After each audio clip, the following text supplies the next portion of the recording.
Well, it's been a while since I did my last video, and I honestly didn't think I'd be on here doing a second one.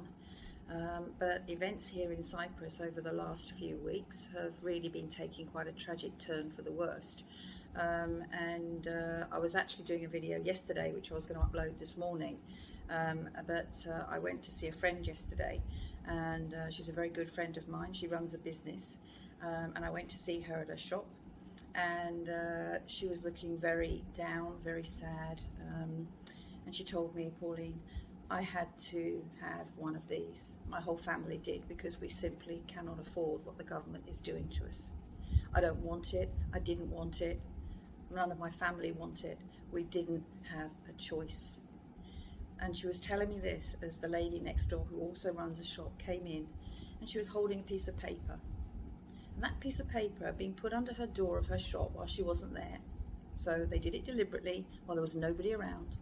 And it was from the Department of Health. Now, whether it was or it wasn't, I can't validate it.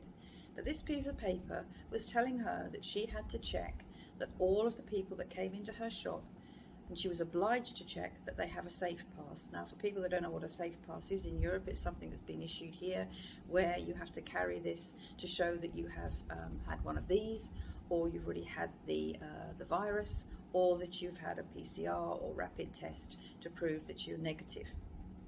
And this woman had received this note through her door, not while she was there, not handed to her personally, just put through the door when she wasn't there, telling her that she was obliged to ask her customers. Now, actually, the truth is she's not, because these people in these type of shops don't actually have to do that.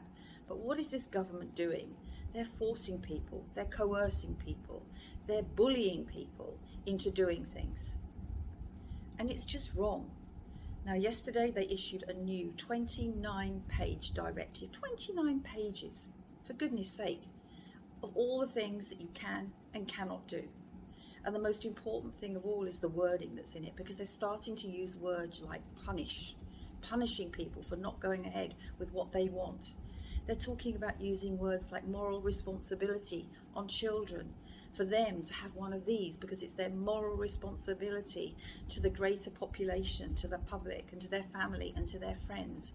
Why are they putting pressure on the children? How dare they do that? And they're putting pressure on people who are running businesses. They're sending out messages saying it's their corporate social responsibility to do this. Excuse me, corporate social responsibility? Isn't that about giving to the people, not taking from them? But they're forcing people. Yesterday, in addition to this, I also saw post after post after post of restaurants and bars where they're saying they have no choice. They're being forced to have to ask. The government is telling them that they have to ask people if they have a safe pass before they allow them into their premises, whether indoors or outdoors. If you haven't got one of these, you're banned. You're not allowed to go anywhere. And they're telling them they have to do that. Now, that's wrong, and it's illegal.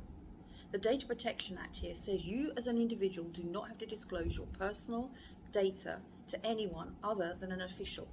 And these people are not officials. So the government is trying to get these poor people to do their dirty work for them. And guess what? If they don't do it, they're going to get a fine. So they're putting the pressure on the people to put the pressure on the people that are coming in to have to do it.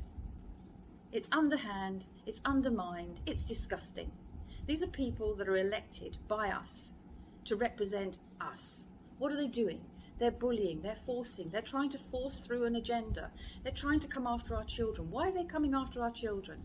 It's already been proven that the children are not at risk from this virus. It's already proven that vaccinated people are actually still carrying the disease. They're still carrying it, they're transmitting it, they're still picking it up. What is the point of giving people one of these if it doesn't actually have any effect? And yet they're pushing the agenda on the people that have actually done their homework, that have done their research and said, you know what, I'd just rather wait it out until I know that all the clinical trials are in, until I know what's actually in it, till I know what the effects are. But no, they're pushing it, they're pushing it. They're forcing this agenda on the people here. But you know what, people are actually starting to push back. Yes, some people, like my friend, have to actually go ahead with it because they do not have any choice. They do not have the money to fight it. Because one of the other things that they have forced them to do, as of 1st of August here, all of the rapid testing, it was free. so that people could go to work, because to go to work you had to have a negative test to prove you didn't have the virus, or you had to have one of these. If you didn't have that, then you couldn't work. But they were giving it free. As of the 1st of August, it's going to be chargeable. And guess what? They've maximised a cap on it of €20. €20 is what anybody can charge to do one of these tests. Pharmacies, health centres, whoever's doing it, they're charging €20 a time. You need it every 72 hours to do your work. That means for the average person, if they're doing 5 or 6 days a week work, they need between 40 and €60 a week just to do these tests. They cannot afford it. My friend could not afford it. She was in tears. She did not want to have to do this. Financially, she had no choice. And now they're trying to incentivize people. They're incentivizing people to have one of these. How dare they incentivize people? And guess what? They're using taxpayers' money. So our money is being used to incentivize people who haven't gone along with their agenda. But they haven't paid anybody who's unemployed for the last 18 months. People that are on the streets, they're poor, they have no money. They're having to beg, they're having to rely on handouts and donations to be able to live because the government has given them nothing. But they can still take taxpayers' money to incentivize people to have one of these in their arm. They give them discounts on hotels. They give them holiday pay. They give our young men that are going into the army incentives. But doesn't this say something to you? It's not working. If they're having to go to these desperate measures where they're forcing employers to have to comply, making them do their dirty work, where they're going after our children, where they're using words like punish, they're desperate. It's not working. Because as on the other side of it, as well as seeing my poor friend and people like her that are being bullied, I also see people now who are standing up to it. There are people that have said enough is enough. And this is what we have to do, people. We have to say that. We have to stand up against this. Nobody's going to do it for us. We have to do it. It's really important that we stress that. You're not alone. We're all feeling the same way. But we have to come together and we have to fight this. We have to push this agenda back. People are saying no now. They're saying you can come into my restaurant, you can come into my bar, whether you're vaccinated or unvaccinated. It doesn't matter. We have to say no. We have to say as parents, no, we do not want our children to have one of these. Because in September they're talking about making it mandatory for our children here. Every parent should take a letter into their school in September saying, I do not consent. If every single parent wrote that letter and took it to school and said, I do not consent, we do not allow our government to do this to our children. Because if you go touch our children, you're touching us.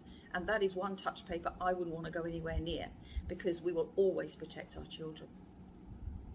This is how it's become now in this country, in Cyprus.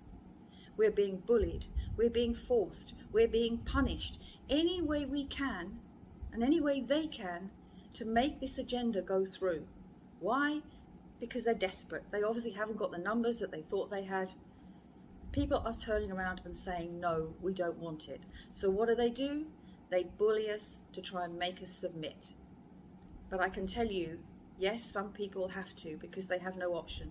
And it doesn't make them wrong. It doesn't make them bad people. It's your choice. If you choose to have one of these, I'm not saying it's wrong. If you are forced to have one, it's not your fault. Nobody is right, nobody is wrong, but free choice, free will.